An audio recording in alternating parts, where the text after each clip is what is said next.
has there ever been like a Nobel laureate whose own reputation can feel so wobbly? It's just uncertain, so debated. Given the stature of the work. 100%. I'm Wesley Morris, and this is Cannonball. Today, take a look. It's in a book. A reading rainbow. Book covers, they're funny things. Maybe you can't judge a whole book by one, but let me tell you, sometimes a cover will seduce you to the book and intrigue you enough to pick it up and read it. I remember seeing a paperback of Toni Morrison's Beloved when I was maybe 12 or 13. It had a woman on the cover and a lacy dress and a boater hat, and she was translucent, like her brown skin, you could kind of see through it. This was the same book that my mother and my aunts were talking about, and I remember my Aunt Katie telling me I wasn't ready for it. But that cover made me want to know why. So I finally opened it, and eventually I got it. I understood. It's a hard book. Like James Joyce hard, like William Faulkner hard, emotionally too, because eventually I realized that the woman on the cover of that paperback is a version of the adult ghost who comes back to haunt the mother who chose to murder her as an infant rather than let a slave catcher take her away. The best thing she was her children. Whites might dirty her all right, but not her best thing. That's when I also realized Aunt Katie was really, really right. I was not ready. But that's the thing about Toni Morrison. Nobody's ready.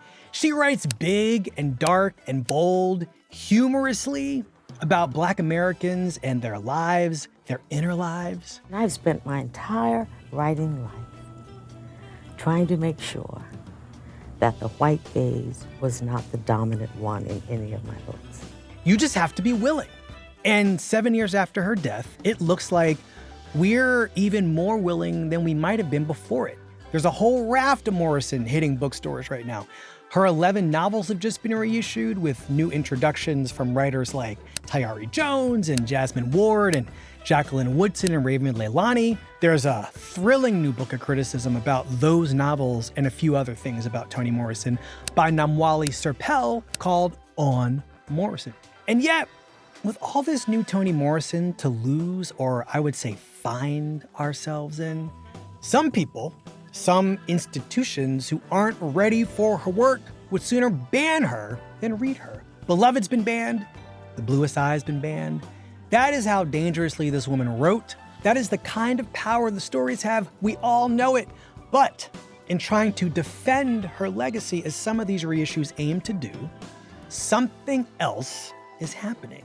Something that both my colleague Parul Sehgal and I have noticed. And we wanted to talk about that with our editor, Sasha Weiss. Oh, we had this conversation the day after what would have been Toni Morrison's 95th birthday. So happy birthday, Miss Morrison.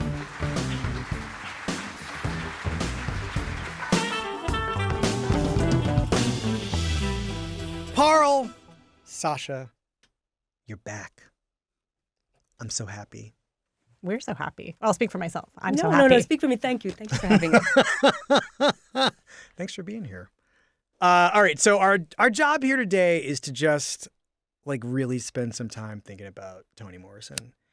And the very obvious thing to do is to just situate ourselves in our relationship. I would say the primal scene of our relationship to this woman who would, she'd really understand where we were coming from. We talked about the primal scene of our relationship. Encounter. Like, when was the moment that, not even that but that she came into your life where you were aware that there was this person called Toni Morrison and the words entered you?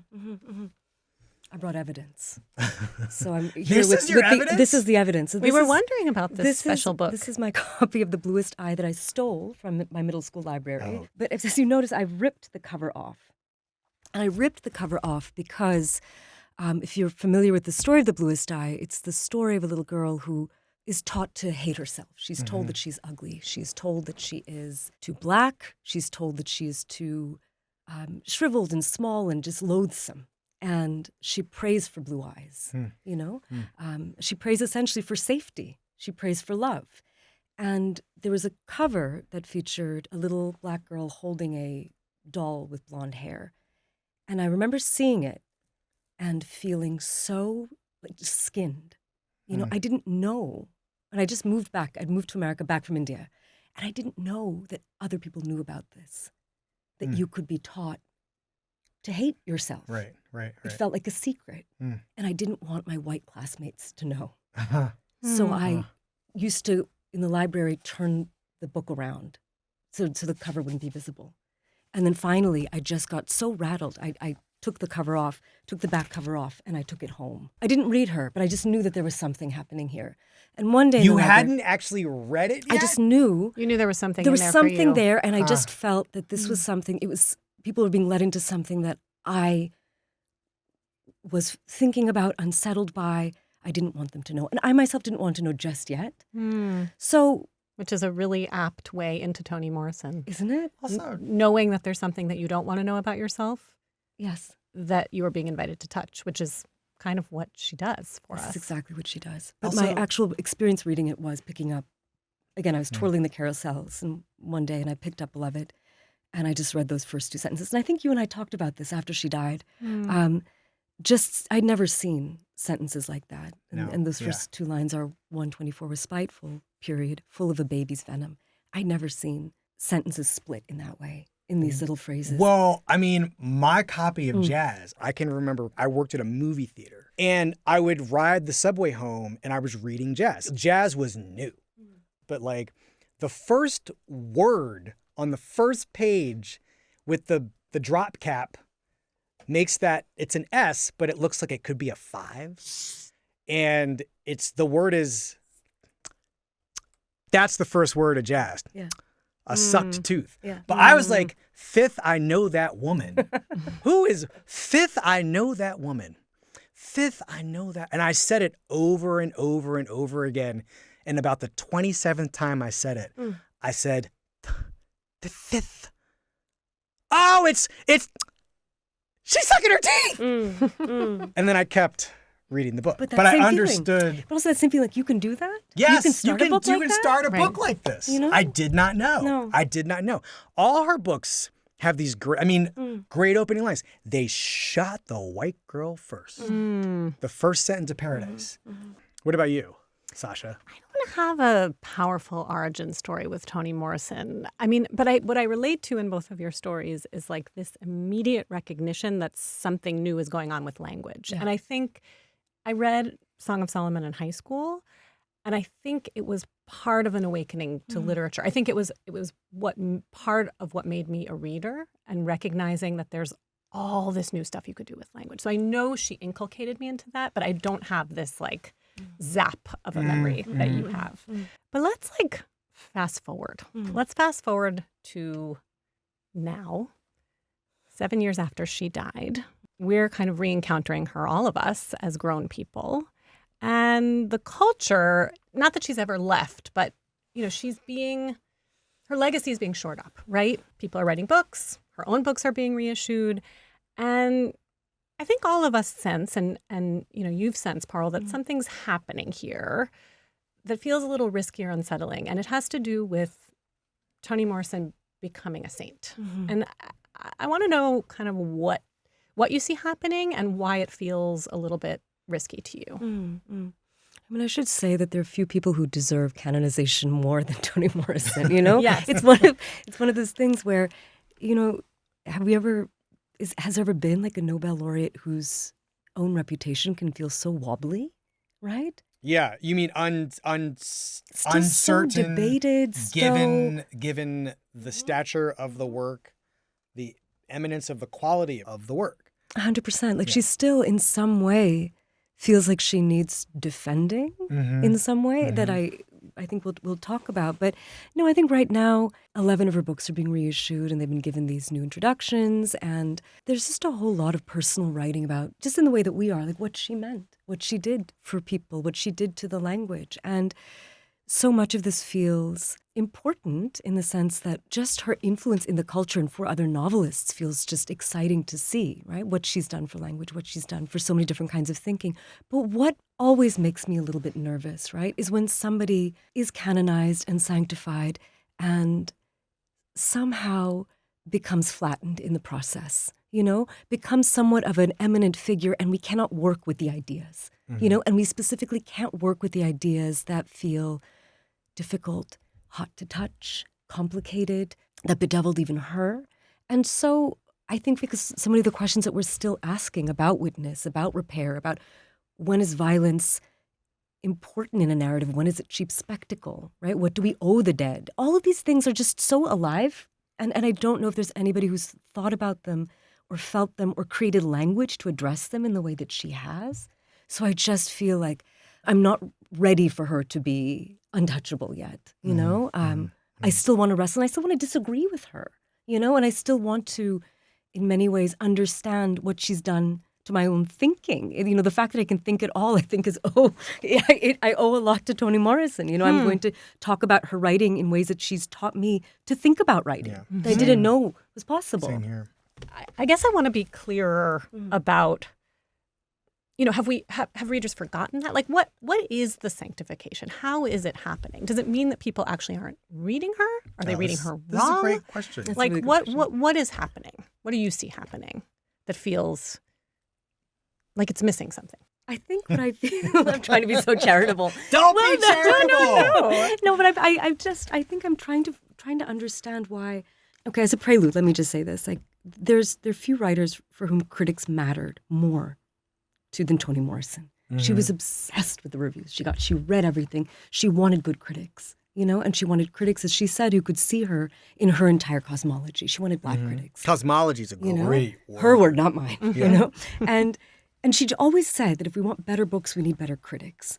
And I've been trying to understand why so much of the criticism of Morrison and so many of these eulogies feel so hollow to me. I can't find her in them, And I think what I'm finding is that little pesky pronoun that pops up right away, I. I feel the reader's need, I feel what she does for people. And it's so powerful. As we began our conversation, it's so immense what she does.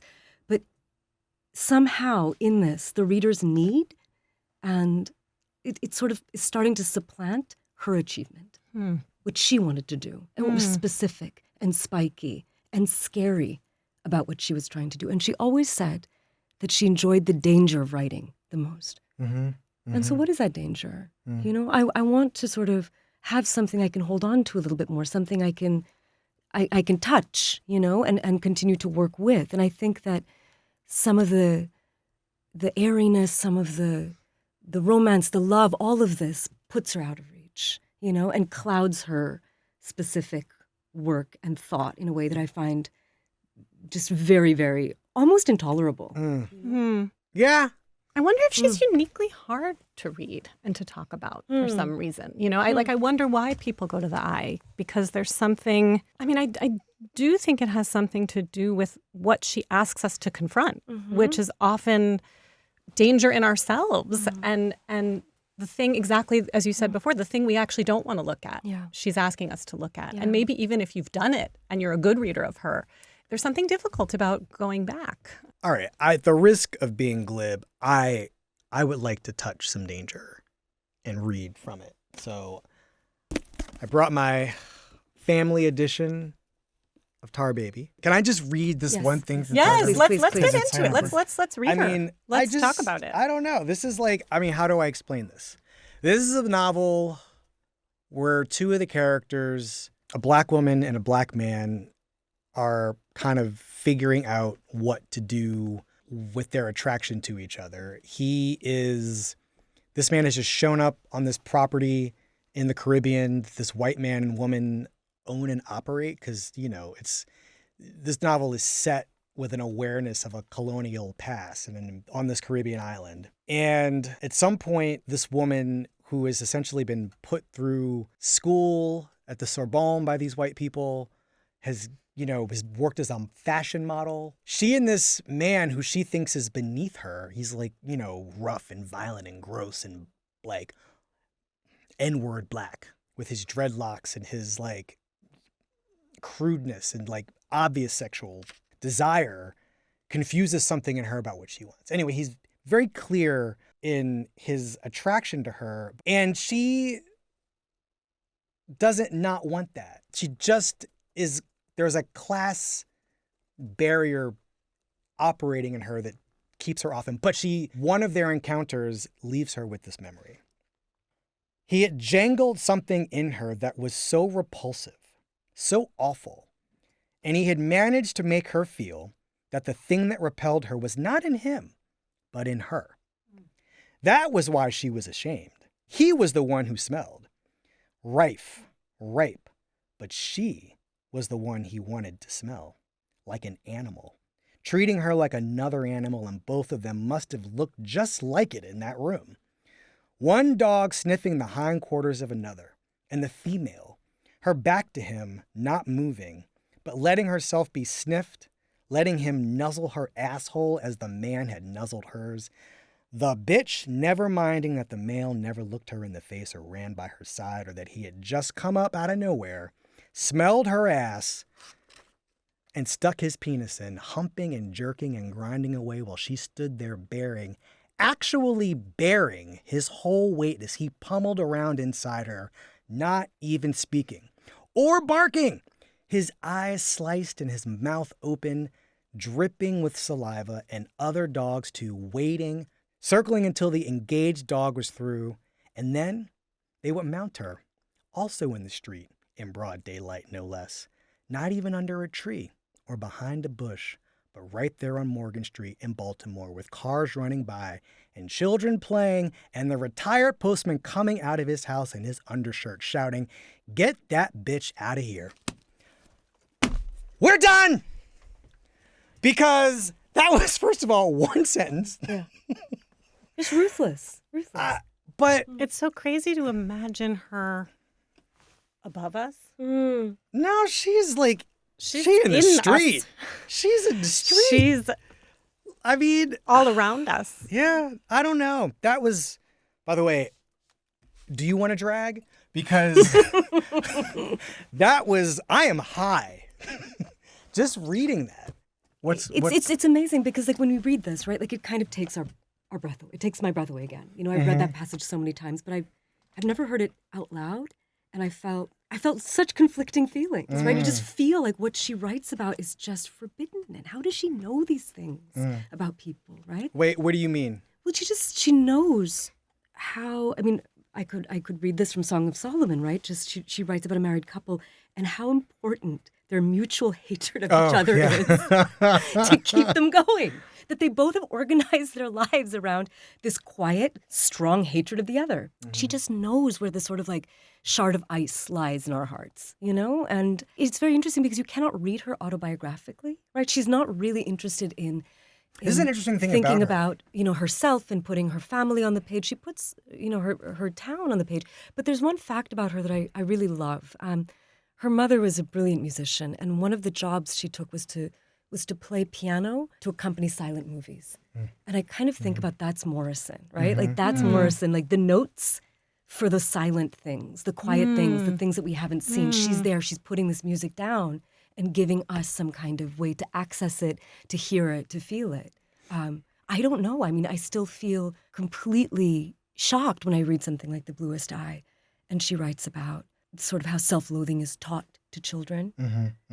Will you read something? Did you bring something to read? I did bring something. I brought something that's very hard for me to read. I think a passage, there's a very famous scene in this book in which a father rapes his 11-year-old daughter. And what makes it so distinctive and so frightening is that we're very much in his point of view. Can I just say that I'm filled with actual terror right now? I feel terror entering my body, which I think is a pretty particular thing for a writer to elicit. Yeah. Like, and maybe this is what I meant before. I think it's hard to encounter her, actually, even though we all love doing it. Yeah. Like, I feel a hesitation in myself to hear this, even though I deeply want to. I'm not going to read the actual scene. I don't know if I can. Okay. I just want to read you the scene where the father, Charlie, is sitting, he's a little drunk, and So it begins. So it was on a Saturday afternoon, in the thin light of spring, he staggered home, reeling drunk, and saw his daughter in the kitchen. She was washing dishes, her small back hunched over the sink. Charlie saw her dimly and could not tell what he saw or what he felt. Then he became aware that he was uncomfortable. Next, he felt the discomfort dissolve into pleasure. The sequence of his emotions was revulsion, guilt, pity, then love. His revulsion was a reaction to her young, helpless, hopeless presence, her back hunched that way, her head to the side, as though crouching from a permanent and unrelieved blow. Why did she have to look so whipped? She was a child, unburdened. Why wasn't she happy? The clear statement of her misery was an accusation. He wanted to break her neck, but tenderly. I'm not going to read more because it goes on and on and on, and it's sort of, she does this gesture where she scratches the back of one leg with her foot. Mm-hmm. And it reminds him of the first time he saw her mother. Yeah. And then he goes to her, and we're so locked in his gaze and his lust and his desire to give her some kind of gift, and at the same time his desire to punish her. Right. It's what's really the gift? very, very Can I see complicated this scene. for a second? Yeah, Because 127. Charlie is an amazing, it's an amazing, the daring here is to inhabit this point of view, obviously, the point of view of a man. But she also does, this scene caps a scene where the entire sequence where we've seen him from childhood on. We love him. She's made us love him, feel for him, want to protect him. We've seen him absolutely brutalized, humiliated. And then this is what sort of crowns the sequence. Why do you think it's so important that she's helped us to see him, love him, be him? I think she wants, one of the things that she wants in this book is to say, what if this act is not just one person's fault? Right? What if this was, this whole act community was sort of, in a way, national ordained, system. you know, in a complicated way. I don't think she wants to say it's just that. She always wants to say yes, but, you know, she always wants it to be both ways. Yes, he did this, but also, how did he get here? What happened? And I think also, in some way, the gaze turns on us in a way that, for example, Nabokov writing Humbert, it never really reflects back onto us. I think she wants us to think about where our tenderness turns to Ugliness. ugliness. Yeah. It's so interesting how in both of the passages that you both read, like revulsion and lust are mingled. It's all there. It's all mingled together. But show us your Morrison a little bit. Where do you see this in her work? Well, this is also about recognizing something in a hideousness. I was really surprised to find myself moved, and I mean, it sounds crazy and sick to say it, but Morrison kind of demands this and invites this to identify with the explanation of a mother who has killed her child. This is from Sula, and the character is Eva, who's a kind of matriarch of a dysfunctional family. This is a horrible death. A fearsome woman, an odd woman, someone who's hard to read, and she kills her grown son by burning him in his bed. And when she does it in the narrative, it's not at all clear why she's done it. It's perplexing. And she does it, and it's kind of not commented upon. And then a little while later, one of her other children, a grown woman, comes to her and says, "Why did you kill Plum?" Yeah. And this is what Eva says. And I think this is really important, the way that it's set up. So Hannah was waiting for her explanation. Hannah's the daughter. When Eva spoke at last, it was with two voices, like two people were talking at the same time, saying the same thing, one fraction of a second behind the other, which I think is like a bit of a key here, you know? Like you're a doubledness of and I think when you're a mother, you're doubled in ways that are sometimes really difficult to bear. So she says, "He give me such a time, such a time. Look like he didn't even want to be born. But he come on out. Boys is hard to bear. You wouldn't know that, but they is. It was just such a carrying on to get him born and to keep him alive, just to keep his little heart beating and his little old lungs cleared. And look like when he came back from that war, he wanted to get back in. After all that carrying on, just getting him out and keeping him alive, he wanted to crawl back in my womb. And well, I ain't got the room no more, even if he could do it. There wasn't space for him in my womb, and he was crawling back. being helpless and thinking baby thoughts and dreaming baby dreams and messing up his pants again and smiling all the time. I had room enough in my heart, but not in my womb, not no more. I birthed him once. I couldn't do it again. He was growed, a big old thing. God have mercy, I couldn't birth him twice. I'd be laying here at night, and he'd be downstairs in that room. But when I closed my eyes, I'd see him. This is the part that really gets me. And this is also where revulsion and some kind of lust or wanting mingle with I mean, she's touching something that's very hard to touch here. 6 feet tall and crawling up the stairs quiet-like so I wouldn't hear, and opening the door soft so I wouldn't hear. And he'd be creeping to the bed, trying to spread my legs, trying to get back up in my womb. He was a man, girl, a big old grown-up man. I didn't have that much room. I kept on dreaming it, and I knowed it was true. One night, it wouldn't be no dream. It'd be true, and I would have done it, would have let him if I'd had the room, but a big man can't be a baby all wrapped up inside his mama no more. He'd suffocate. I'd done everything I could to make him leave me and go on and live and be a man, but he wouldn't, and I had to keep him out. So I just thought of a way he could die like a man, not all scrunched up inside my womb, but like a man. It's such a complicated set of thoughts and feelings. And taboo. And things that I don't think most people have even plucked out of themselves. That, do I feel this? Do I feel like I'm being devoured by this child's need? Do I feel...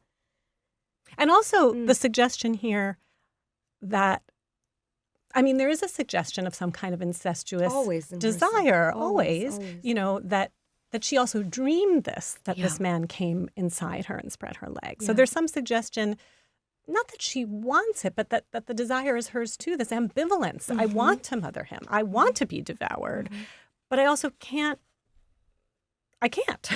and the limitation of that and the revulsion at your own limitation. And I don't know, to me, all of those feelings are so recognizable. And not to say that I don't think she's exactly asking us to condone it, but I think she is asking us to kind of hold it. And I was reading it late at night, and I just again, this almost physical sensation of being electrified, inhabited, something done to me.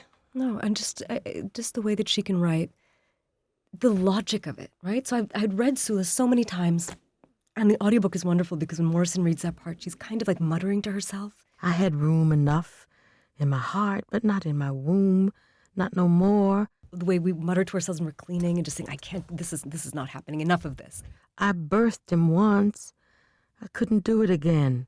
He was growed, a big old thing. God have mercy, I couldn't birth him twice. It's a wonderful, wonderful sequence, but I listened to it so many times and read it so many times and never really sort of absorbed the horror of it because I was so on Eva's side. Yeah. You know, it was only much later that I realized that she burned that boy alive.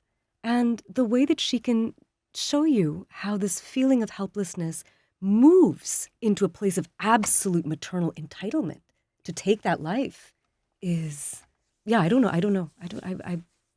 There's so many moments in these books where I'm like, nobody else has taken me to this particular place, you know? I feel like what's interesting here is we've now, among the three of us, read passages that involve her thinking through what Black men are doing to Black women.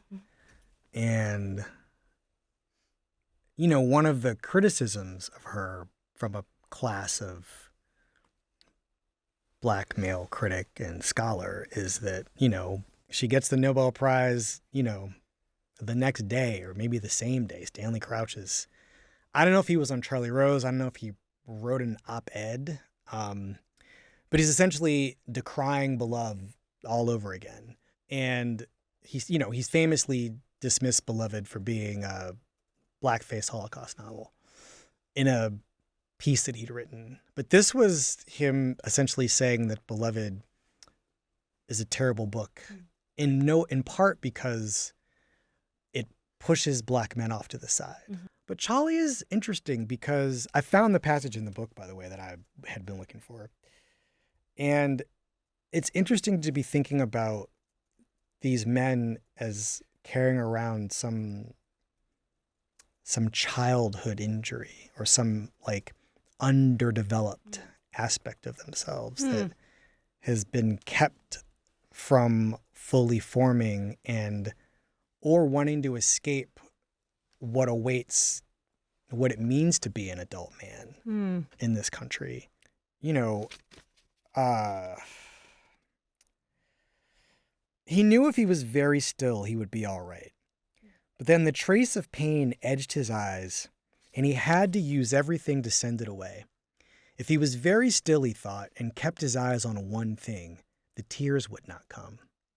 So he sat in the dripping honey sun, pulling every nerve and muscle into service to stop the fall of water from his eyes.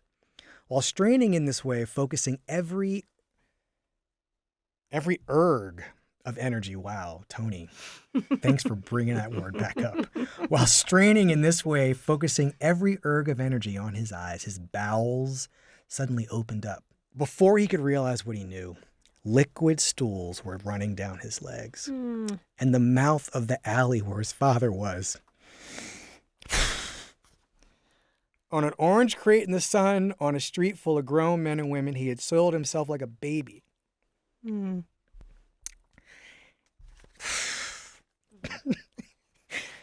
I mean, this is not even the thing that I meant to read, by the way. That was an accident. There's a whole other passage about the negation of him. Yeah. The accident of him. Yeah. And there's so many people in her novels who are like walking, living abortions. Yeah. People who weren't supposed to be, who even in being aren't. There's a very black thing about this book is being born and being born but not being real, not forget invisibility, like just not even existing. Because at least an invisible person is visible to himself. A lot of these men don't want to be in the place that they are. Like nostalgia for Plum is it's being unborn. He is nostalgic for a time in which he isn't even human yet.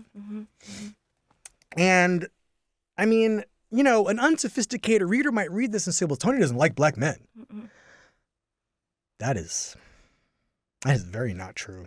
I mean, there's almost nobody who understands. It's a woman of 2 black sons. Yeah. She really understands what it is like to send these people out into the world. And Plum is probably better off burnt up than waiting for whatever in the world of this book awaits him.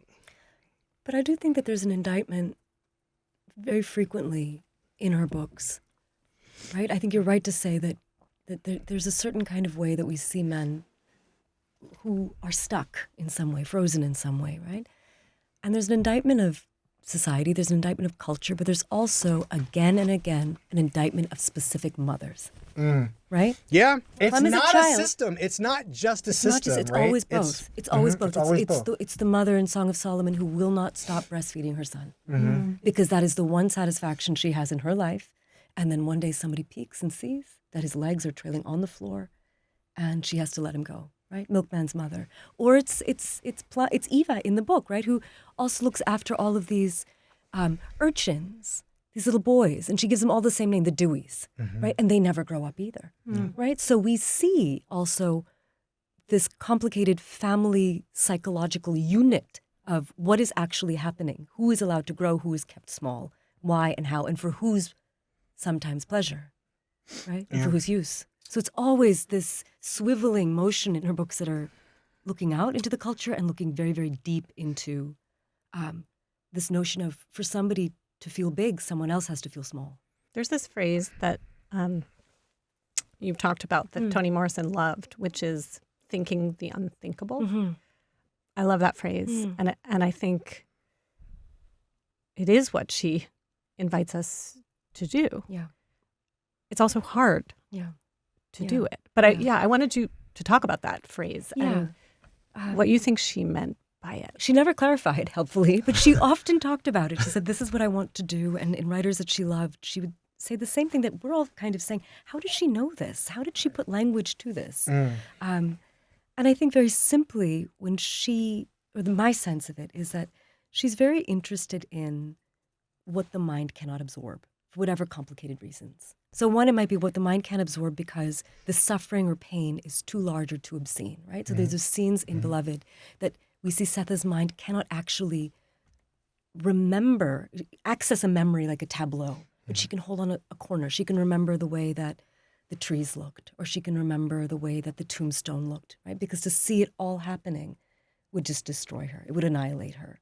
We see a variety of ways and a variety of things that different characters have of coping with what their minds cannot hold. And in some ways, each book is built around what these characters are avoiding looking at and what they're pushed to discover usually, right? Like there's a sense in her books that I feel that one mind can't hold it, but a few minds together might. Yeah, right? the A communal, friend right, will, right? Paul right. D says, "Go think about it. I've got your leg. Go as deep as you want to go.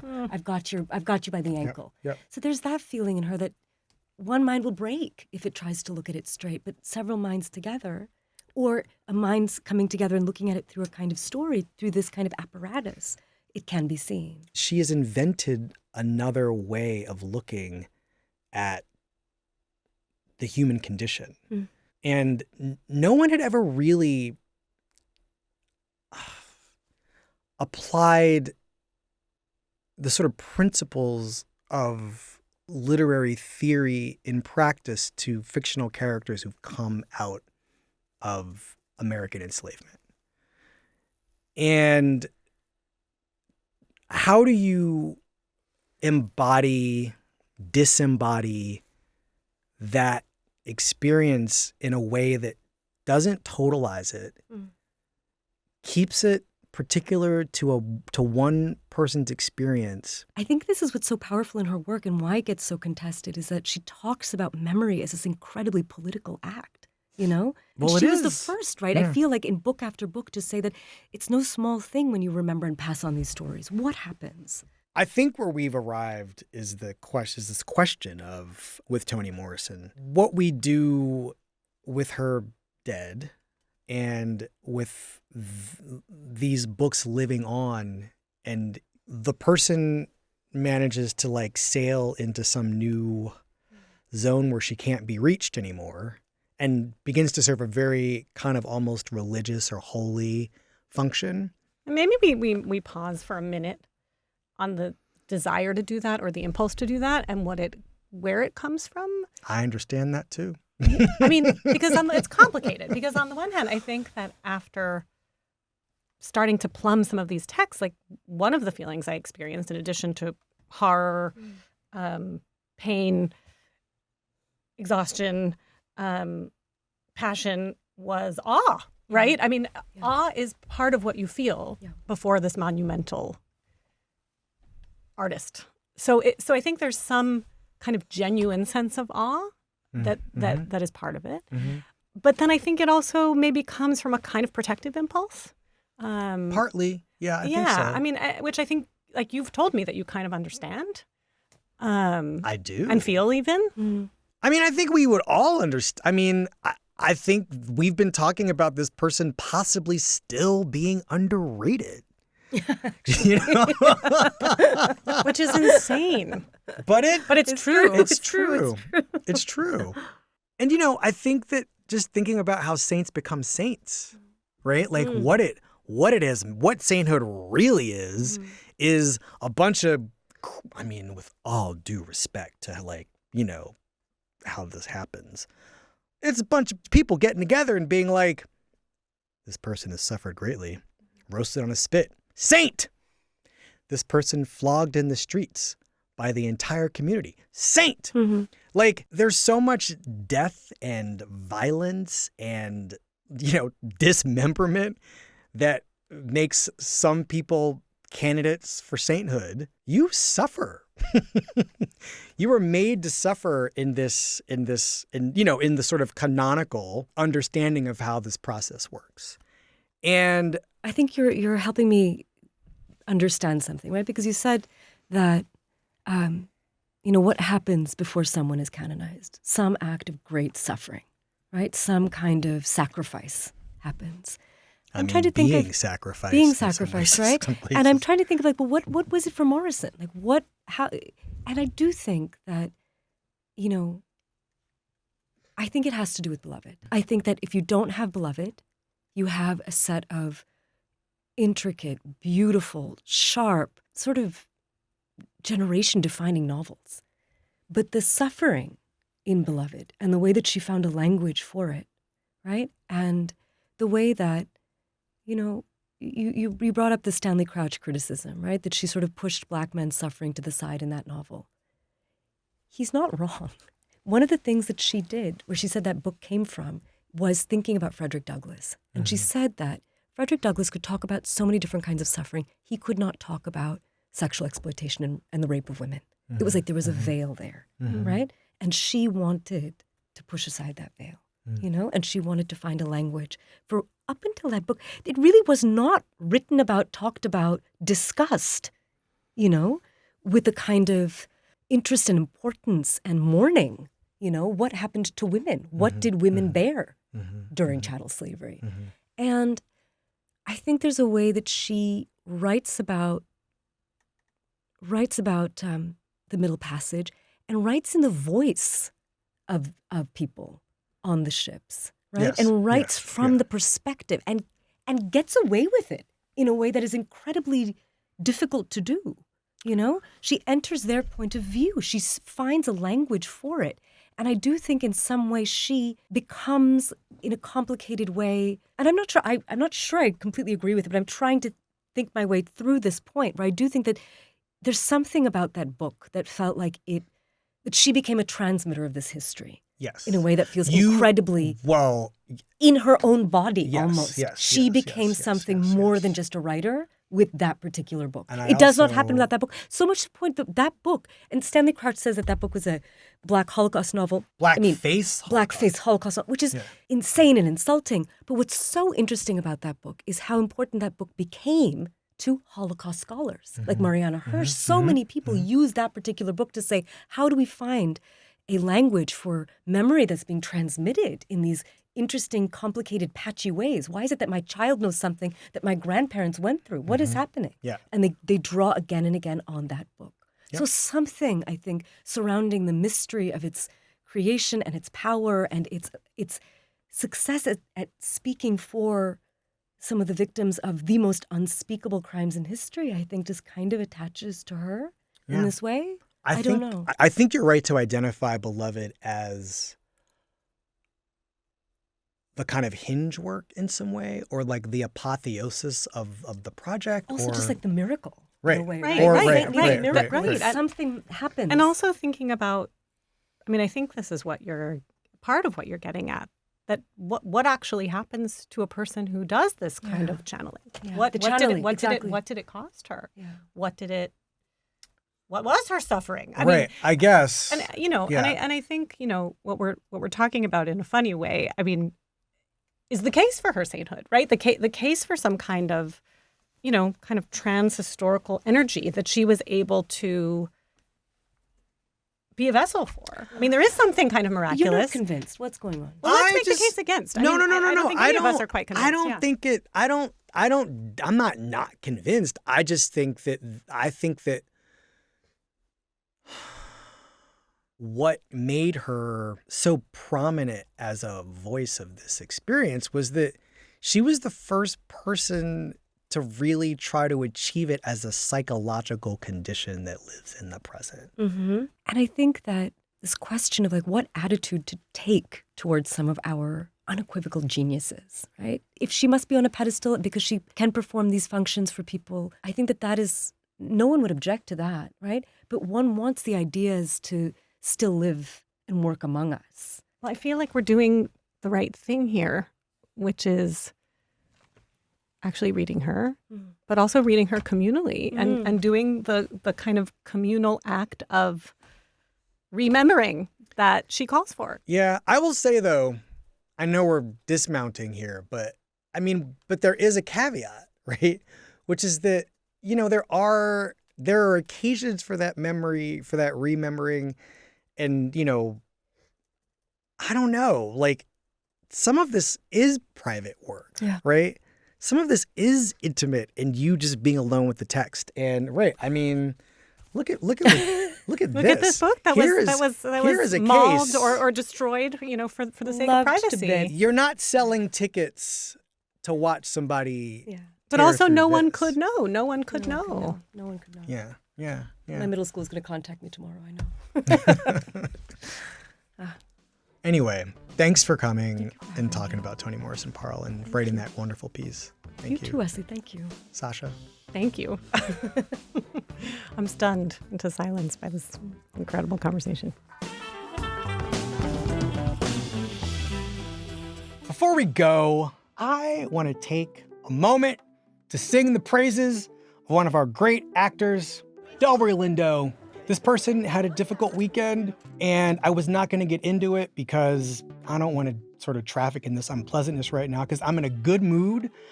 But, in the spirit of Miss Toni Morrison and speaking to difficulty and ugliness, to just say that it happened instead of pretending that it didn't, I just want to at least acknowledge that he and Michael B. Jordan were called the N-word from somewhere in the auditorium at the BAFTA Awards.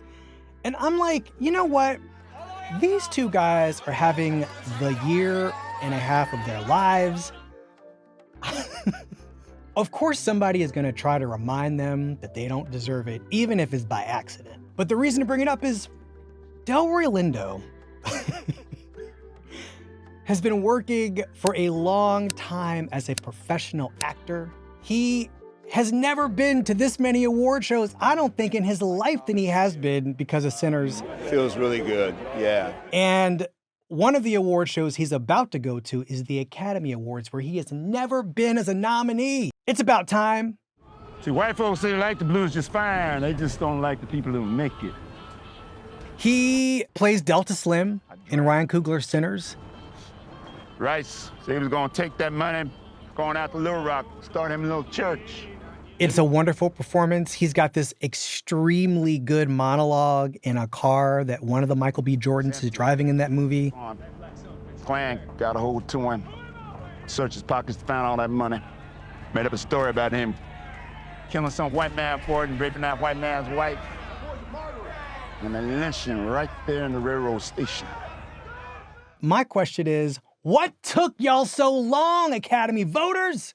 You had so many opportunities to give this man a nomination for something. Could have been Crooklyn. Could have been Get Shorty. He stole that movie and everybody was trying to steal that thing. West Indian Archie and Malcolm X. Money on the table. But maybe my favorite Delroy Lindo performance is in Clockers, where he plays the neighborhood drug dealer Rodney. How you always know when I'm coming out of somewhere? Don't you know I know everything? He is doing monologues in cars all day long. He's got at least two in that movie that I remember. And in one of them, he picks up Mekhi Phifer as he's coming out of the hospital and proceeds to be like, I heard the homicide came back on you again yesterday. are you talking to the cops? You and them fuck buddies now, what? Are you talking to the cops? Come on, get in. This is such a good performance because at every moment, this man is sort of balancing dualities. He's very cool and calm, but he's also got to be a little bit paranoid because, neighborhood drug dealer in 1995, not an easy job. You happen to be a low-life rat bastard motherfucker who would sell off his newborn for a suck off that glass dick.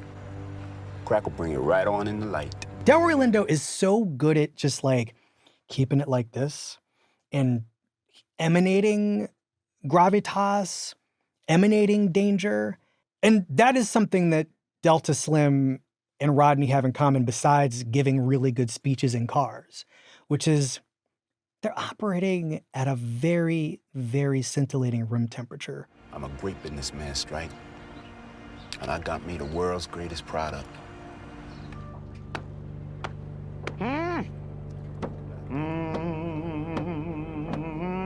So I don't know what these people doing these Oscars this year are planning, but I am almost praying that somebody involved with this production is like, we have to expunge, expel, exorcise those BAFTA demons for these two men. The other person being, of course, Michael B. Jordan. Somebody is likely to find a way to get these two on stage or just in the audience, just in the room to applaud, exercise the racism away. I mean, not all the racism because it is Hollywood, but I'm here to remind us all that Delroy Lindo is having, I would say, the month, 2 months, 3 months, 6 months of his professional life. And I am just happy to see Delroy Lindo be an Academy Award nominee. I'm just really excited for that. Dreams do come true.